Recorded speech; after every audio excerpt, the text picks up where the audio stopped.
Truman then launched an effort to save the Greek economy and reorganize the Greek army. Soon after that, Yugoslavia and the Soviet Union ended their aid to Greek rebels. The civil war in Greece ended. American help for Greece and Turkey was the first step in what became known as the Truman Doctrine. The goal of this policy was to stop Soviet aggression anywhere in the world.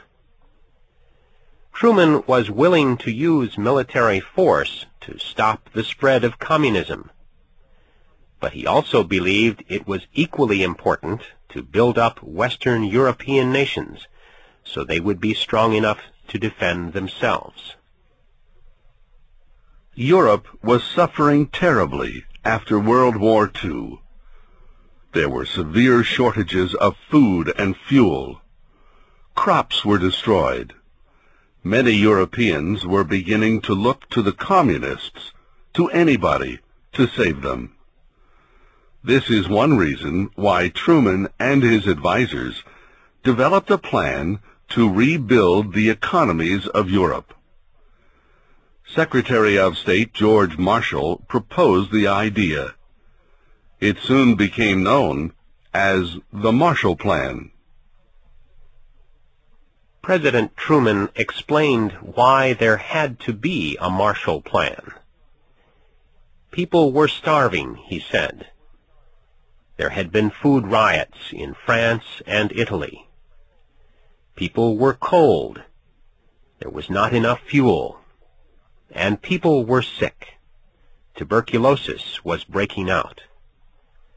Something had to be done, Truman said later. The British had no money. They were pulling out of Greece and Turkey. They could not help. The United States had to do it, had to do it all. Marshall Plan aid was offered to all countries in Europe. The Soviet Union and its allies refused help. 16 other countries, however, welcomed the aid. From 1948 to 1952, the Economic Cooperation Administration of the Marshall Plan worked with these countries. It spent $13,000 million. The plan worked.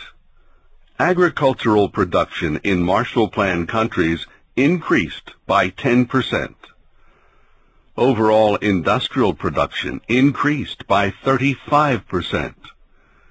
Production in some industries, such as steel, increased by much more. There were political results, too. Stronger economies helped prevent communists from gaining control of the governments in France and Italy.